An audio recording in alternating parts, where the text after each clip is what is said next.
रक्त परिसंचरण तंत्र के ऊपर के बारे में, लेकिन आज रक्त परिसंचरण तंत्र के बारे में पढ़ेंगे। रक्त परिसंचरण तंत्र का पहला वीडियो भी बनाया था, पर उसमें आवाज़ की प्रॉब्लम होने की वजह से दूसरा वीडियो बना रहे हैं। तो रक्त परिसंचरण में पढ़ने के लिए सबसे पहले स्टार्टिंग करते हैं।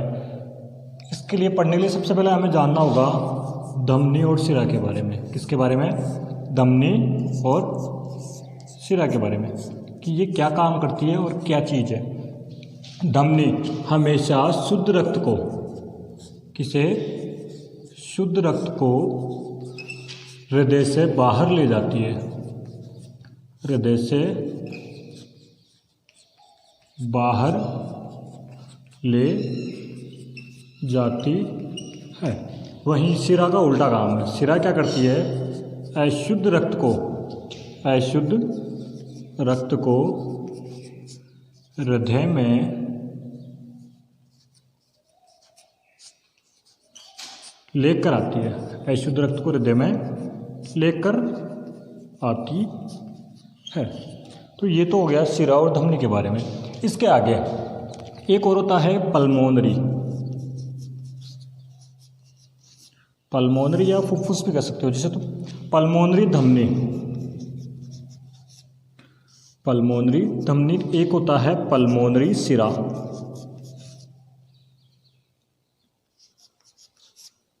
पल्मोनरी शिरा। अब ये क्या चीज़ है? देखो धमनी धमनी ही रहेगी, शिरा शिरा ही रहेगी, बस पल्मोनरी लगने से थोड़ा सा चेंज हो जाएगा कि पल्मोनरी शुद्ध की जगह अशुद्ध रक्त को हृदय से बाहर लेकर जाएगी। काम यही रहेगा, हृदय से बाहर लेकर जाना, इसका भी हृदय में लेकर आना, लेकिन ये चेंज हो जाएंगे आपस में। ये शुद्ध की जगह अशुद्ध हो जाएगा, या अशुद्ध की जगह शुद्ध हो जाएगा। तो पल्मोनरी धमनी अशुद्ध रक्त को हृदय से बाहर लेकर जाएगी, और शिरा अशुद्ध की जगह शुद्ध रक्त को हृदय में लेकर आएगी। तो ये तो हो गया कि धमनी शिरा, पल्मोनरी धमनी और पल्मोनरी शिरा, इन्हें महाधमनी या महाशिरा भी कहा जाता है, फुसफुस धमनी, फुसफुसी शिरा भी कहा जाता है, पल्मोनरी धमनी, पल्मोनरी शिरा भी कहा जाता है। तो सबसे पहले इनके बारे में जानना है। दूसरी चीज़ कि मनुष्य के हृदय में रक्त 2 बार प्रवेश करता है। मनुष्य के हृदय में हृदय ऐसा होता नहीं है, लेकिन एक्सप्लेनेशन समझने के लिए हमने इसको ऐसा बना लिया है। तो हृदय के मैंने यहाँ से बीच में से 2 भाग कर दिए, हृदय के 2 भाग कर दिए। तो इधर वाले भाग को तो कहते हैं अपन, किसी को पता हो तो कमेंट में लिखो देंगे, तुम्हें पता होना चाहिए कि हृदय के इधर वाले भाग को क्या कहते हैं, इधर वाले भाग को क्या कहते हैं। अब इसके 4 भाग क्या जाते हैं, 2 भाग बीच में से और क्या जाते हैं। ऊपर वाले 2 क्या होते हैं, नीचे वाले 2 क्या होते हैं। ये होता है आलिंद, ये होता है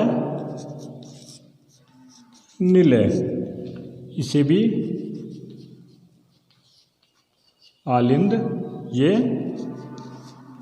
निलय। दायां आलिंद, बायां आलिंद, दायां निलय, बायां निलय। इसके मध्य यहाँ पर द्विवल्नी कपाट पाए जाते हैं। यहाँ पर कितने कपाट पाए जाते हैं? 2। और इधर त्रिवल्नी कपाट पाए जाते हैं, इधर त्रिवल्नी कपाट पाए जाते हैं। अब रक्त में समझने के लिए एक चीज़ जानना, रक्त शरीर से आता है और वापस शरीर में ही चला जाता है। रक्त पहले शरीर से ही आता है, शरीर में वापस चला जाता है। शरीर से आता है तो वो अशुद्ध होता है, लेकिन वापस शरीर में जाता है तो वो शुद्ध हो जाता है। तो सबसे पहले मान लीजिए ये हमारा शरीर है और शरीर से रक्त हमारी बॉडी में प्रवेश करता है, हृदय में प्रवेश करता है। तो आपको एक चीज़ बताई थी मैंने, हृदय में प्रवेश करता है तो हृदय में अशुद्ध रक्त को लेकर कौन आता है? अशुद्ध रक्त को हृदय में लेकर कौन आता है? शिरा। अशुद्ध रक्त को हृदय में लेकर कौन आता है? शिरा। अब ये रक्त जब ये बढ़ जाता है तो त्रिवल्नी कपाट के जरिए निलय में आ जाता है। त्रिवल्नी कपाट के जरिए किस में आ जाता है? निलय में। अभी तक यहाँ पर अशुद्ध ही रहता है रक्त, शुद्ध हृदय कभी भी रक्त को शुद्ध नहीं करता है, ये केवल फिल्टर ही करता है, थोड़ा बहुत मामूली बहुत कचरा निकाला था एक तरह से कह सकते हैं जिसे, बाकी शुद्ध नहीं करता रक्त को। नीले में आने के पश्चात यहाँ से रक्त जाता है हमारे फेफड़ों में। शुद्ध करने का कार्य हमारे रक्त को फेफड़े ही करते हैं। शुद्ध करने का कार्य हमारे शरीर में रक्त को फेफड़े ही करते हैं। फेफड़ों में रक्त जाता है। अब अशुद्ध रक्त है, अशुद्ध रक्त हृदय से कहाँ निकल रहा है? बाहर, हृदय से बाहर लेकर जा रही है। अब बाहर लेकर जाने का काम तो कौन करती है? धमनी। लेकिन इसमें रक्त कैसा है? अशुद्ध, शुद्ध नहीं है अभी तक, अशुद्ध रक्त है। और अशुद्ध रक्त हृदय से बाहर निकल रहा है, तो कौन लेके जाएगी? पल्मोनरी धमनी, पल्मोनरी धमनी। यहाँ तक आ गया समझ में? अब यहाँ पर हमारे फेफड़े क्या करते हैं? रक्त को शुद्ध कर देते हैं। रक्त को शुद्ध करने के पश्चात शुद्ध रक्त यहाँ से निकलता है और प्रवेश करता है हमारे हृदय में वापस। शुद्ध रक्त हृदय में प्रवेश करता है। अब यहाँ से रक्त कैसा हो गया? यहाँ तक अशुद्ध था, यहाँ से रक्त अब शुद्ध हो गया, यहाँ से रक्त अब शुद्ध हो गया। शुद्ध रक्त हमारे हृदय में प्रवेश कर रहा है, लेके जा रहा है। तो कौन लेके जाएगी? हृदय में लेके जाने का काम तो कौन करती है? शिरा। लेकिन शिरा अशुद्ध रक्त का करती है और यहाँ पर शुद्ध रक्त है, तो ये कौन सी शिरा हो गई? पल्मोनरी शिरा, पल्मोनरी शिरा हो गई। अब यहाँ से रक्त प्रवेश करने के पश्चात दायां आलिंद में आता है। आलिंद में आने के पश्चात द्विवल्नी कपाट, ये द्विवल्नी है, ये त्रिवल्नी कपाट है, ये 2 है, ये 3 है। द्विवल्नी कपाट के जरिए नीले में प्रवेश करता है। नीले में प्रवेश करने के पश्चात शुद्ध रक्त यहाँ से निकलकर और ये हमारा जो शरीर होता है वापस इसी में आ जाता है, वापस इसी में। अब यहाँ से कैसा रक्त बाहर निकल रहा है? शुद्ध रक्त बाहर निकल रहा है। और शुद्ध रक्त लेके जाने का कार्य कौन करती है? धमनी। अशुद्ध है नहीं, शुद्ध है, तो इसको ओनली क्या कहा जाएगा? धमनी। तो हृदय रक्त हमारे शरीर में कितनी बार प्रवेश करता है? 2 बार। एक बार शिरा के द्वारा और एक बार पल्मोनरी शिरा के द्वारा। अशुद्ध रक्त हृदय में 2 बार प्रवेश करता है। चलो इसको दोबारा देख लेते हैं एक बार स्पीड से। यहाँ पर भी हमारा शरीर ही है, यहाँ पर भी हमारा शरीर ही है। सबसे पहले शिरा के द्वारा अशुद्ध रक्त हमारे हृदय में आलिंद में प्रवेश करता है। त्रिवल्नी कपाट के जरिए अशुद्ध रक्त नीले में आता है। नीले से पल्मोनरी धमनी के द्वारा रक्त फेफड़ों में पहुंचता है। वहाँ शुद्ध होने के पश्चात पल्मोनरी शिरा के द्वारा रक्त वापस हृदय के आलिंद में पहुंचता है। तत्पश्चात द्विवल्नी कपाट के जरिए नीले में प्रवेश करता है तथा धमनी के द्वारा शुद्ध रक्त हमारे शरीर में प्रवेश करता है। तो ये तो हमारा पूरा रक्त परिसंचरण तंत्र की रक्त सर्कुलेशन हमारे शरीर के अंदर। ने पीएच के बारे में पूछा था, तो पीएच के बारे में बता देते हैं। देखो पीएच की पहले तो फुल फॉर्म जान लेते हैं कि पीएच की फुल फॉर्म क्या होती है। पी का मतलब होता है पोटेंशियल, मतलब क्षमता, जर्मन भाषा का शब्द है ये। एच का मतलब होता है हाइड्रोजन, तो हाइड्रोजन आयनों की क्षमता कहते हैं एक तरह से इसे। हाइड्रोजन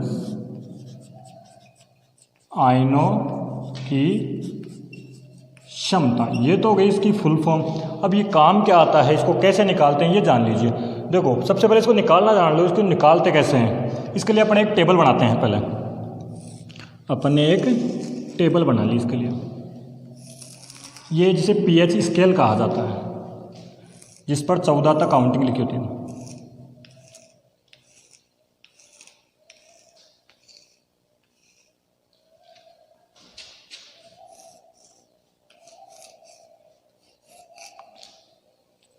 एक, 2, 3, 4, 5, 6, 7, 8, 9, 10, 11, 12, 13 और एक और होता है 14। अब ये पीएच स्केल पे कैसे नापते हैं। देखो पीएच स्केल पे वैज्ञानिकों द्वारा सिद्ध किया गया है कि जब मान केवल 7 पर होता है तो वो क्या होता है? उदासीन। ये अम्ल और क्षार की पहचान करता है पीएच। अम्ल का मतलब जानते हो ना, स्वाद में खट्टे होते हैं। क्षार का मतलब स्वाद में कड़वे होते हैं। क्षार OH- देते हैं, अम्ल H+ आयन देते हैं। जब पीएच स्केल पर कोई लवण विलयन 7 पीएच मान दर्शाता है तो ना तो अम्लीय होता है ना क्षारीय होता है, वो कैसा होता है? उदासीन। अब इसमें नेगेटिविटी काम करती है कि 6 से कम अगर 5 है, मान 5 है तो वो अम्लीय ज़्यादा है, अगर 4 है तो वो 5 से भी ज़्यादा है, 3 है तो वो 4 से भी ज़्यादा है, 3 है तो वो 2 से भी ज़्यादा है। ये इसमें नेगेटिविटी चलती है। तो अगर इधर जाते हैं तो इधर बढ़ते हैं तो किसका मान बढ़ता है? अम्लता का मान बढ़ता है। और ठीक वैसे ही अगर इधर बढ़ते हैं अपन तो किसका मान बढ़ता है? क्षारीयता का। किसका मान बढ़ता है? क्षारीयता का मान बढ़ता है अगर अपन इधर बढ़ते हैं तो। ये तो हो गया केवल पीएच के बारे में जानने के बारे में। अब ये पीएच हमारे काम क्या आता है? जैसे कई बार बरसात होती है तो बरसात का पता लगाने के लिए कि बरसात अम्लीय है या क्षारीय, उस बरसात का विलयन देखा जाता है कि उसका मान 7.5 है, 3.2 है कि 5 है, कितना भी है, देख के पता किया जाता है कि वो अम्लीय है या क्षारीय है। जैसे मान लीजिए अपन HCl लवण ले लेते हैं, HCl लवण ले लेते हैं। अब इस लवण को हम कैसे पता कर सकते हैं कि ये क्षारीय या अम्लीय? इस पीएच स्केल के जरिए ही हम पता कर सकते हैं। पीएच स्केल के अलावा अम्ल व क्षार की मात्रा का पता करने के लिए एक लिटमस पत्र हो आया करते हैं। लिटमस पत्र, लाल को नीला व नीले को लाल करने के जरिए हम पता करते हैं। तो इसकी एक ट्रिक भी होती है जिसे लानिक्सा कहा जाता है। क्या कहा जाता है? लानिक्सा। मतलब अगर लाल नीला हो जाए, लाल लिटमस पत्र को अपन किसी विलयन में डुबाएं और वो नीला हो जाए तो वो लवण कैसा होगा? क्षारीय। लानिक्सा है ट्रिक। इसको कैसे याद करेंगे कि लाल लिटमस पत्र को यदि किसी विलयन में डुबा जाए और वो नीला हो जाए तो वो विलयन कैसा होगा? क्षारीय। तो दूसरा अपने आप याद हो जाएगा, अगर नीला हो और लाल में चेंज हो जाए तो वो अम्लीय हो जाएगा। तो ये है इनको निकालने की। और साथ में आपको मैंने पूछा भी था, जैसे आज हम कुछ और देते हैं आपको, एक तो 2 सवाल दे रहे हैं आज आपको एक तो मूत्र का पीएच ज्ञात करना है, कहीं से किताब में मिल जाएगा आपको। मूत्र का पीएच ज्ञात करना है, एक रक्त का पीएच ज्ञात करना है कि रक्त का पीएच कितना होता है। इन 2 के पीएच ज्ञात कीजिए। और साथ ही कुछ और भी दे रहा हूँ आज आपको, उनको भी निकाल के लेकर आना है। जैसे इधर लिख देता हूँ मैं, नींबू में कौन सा अम्ल पाया जाता है, पता करना है आपको। नींबू में कौन सा अम्ल पाया जाता है? चींटी के डंक में, चींटी के डंक में कौन सा अम्ल पाया जाता है? ये आपको कमेंट में बताना है इनके आंसर।